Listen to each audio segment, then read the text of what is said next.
Well, good morning, good evening, or good afternoon, whatever your current life situation is. Hello, YouTube. This is Jeffrey Kite, back again with another episode of Kite's Curiosities. We got two in the mail today.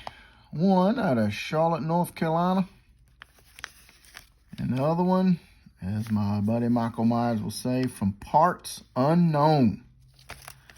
So let's dig in and see what we got here. Let's see. So we got a little extra in it. Let's see. Pack everything down in there.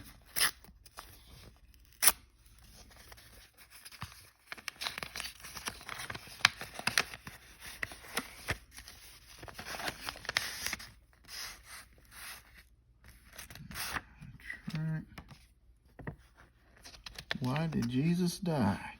Well, I know the answer to that.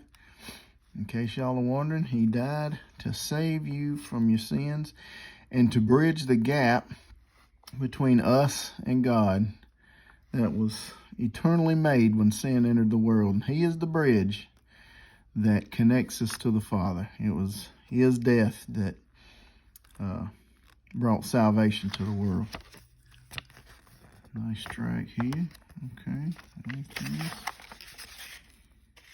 Oh, yes. Oh, yes. Speaking of Michael Myers, hey, buddy, check it out. Old Bobby came back. Let's see what he did. Oh, nice. To Jeffrey, God bless you.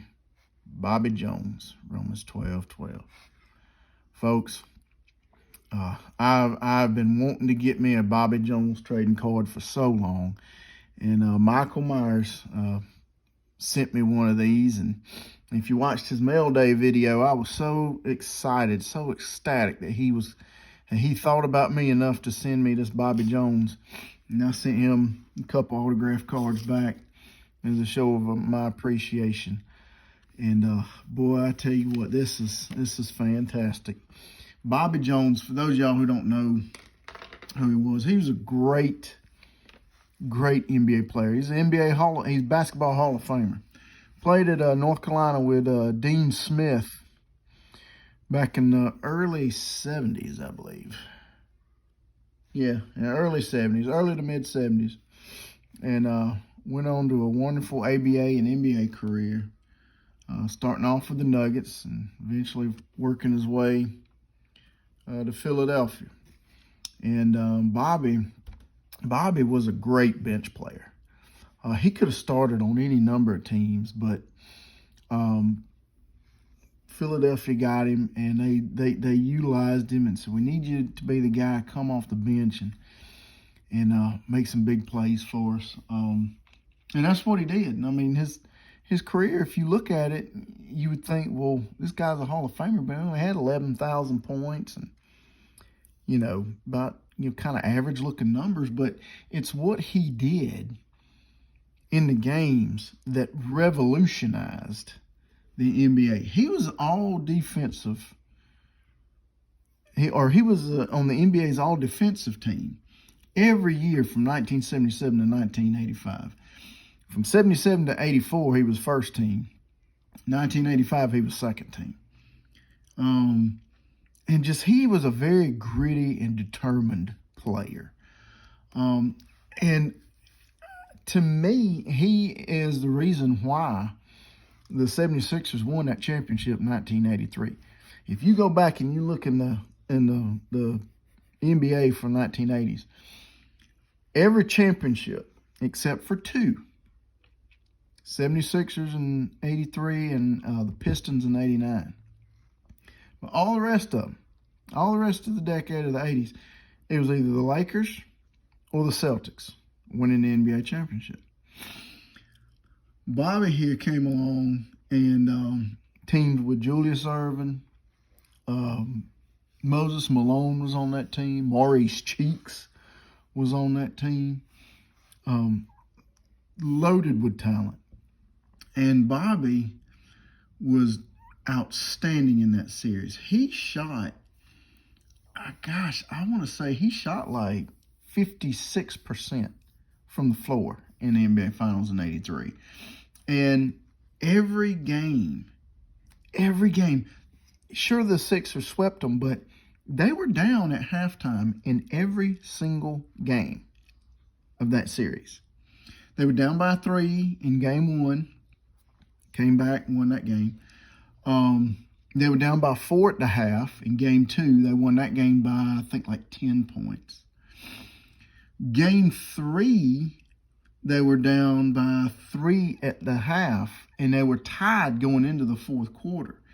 And Bobby helped lead a tremendous fourth quarter charge. They outscored the Lakers, I think, like 30-something to 20. I mean, it was a massacre. It was crazy. They just exploded in the fourth quarter of game 3. And then in game 4, they were down by 14 points at the half, down by 11 points going into the fourth quarter. You can look this game up. It's phenomenal.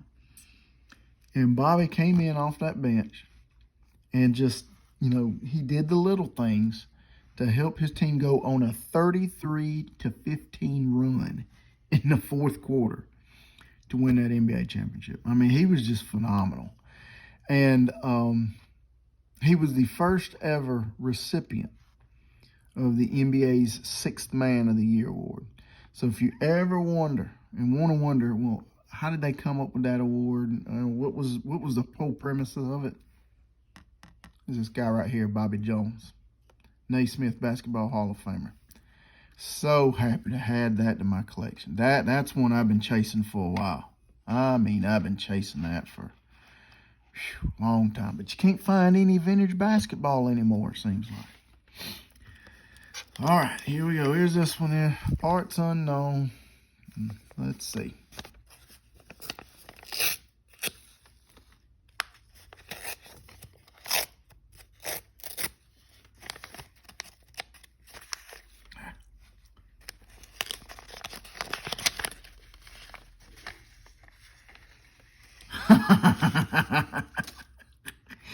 Hudson Mason.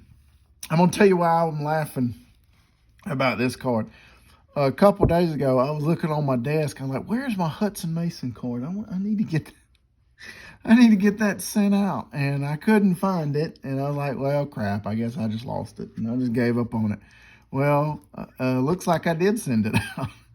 Forgot all about it. I don't keep track of who goes out and when and all that kind of stuff. It's just too much. It just kind of, I don't know.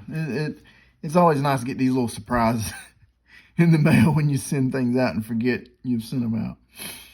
Hudson Mason here. He was quarterback for University of Georgia in 2010 to 2014. He redshirted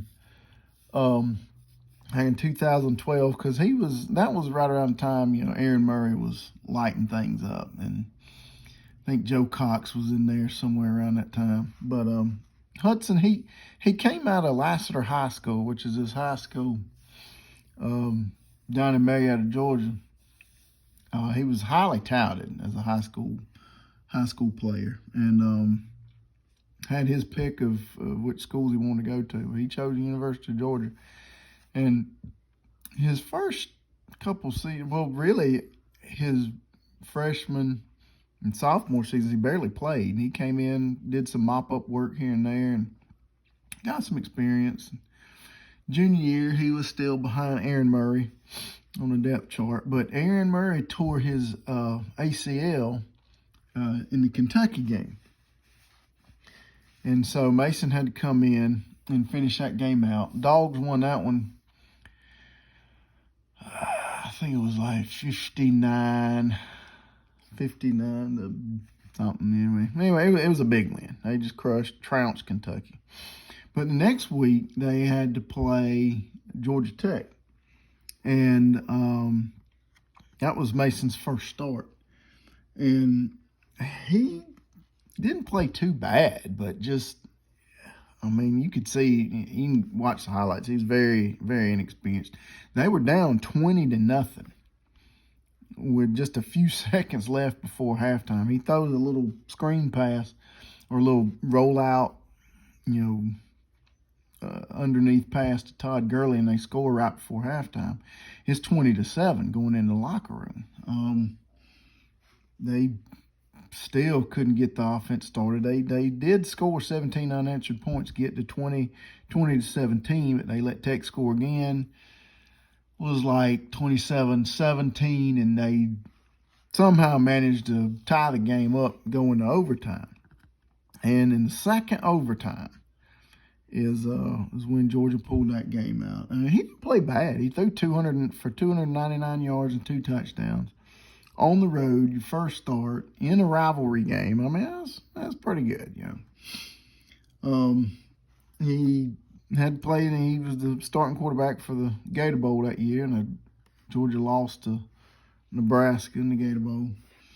And then in 2014, he got handed the keys to the car. Murray had graduated and moved on, and he had a real good year in 2014. He led the SEC with 67.9% completion percentage.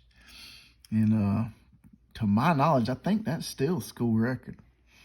They went 10-3 that year. They lost to Tech, and then they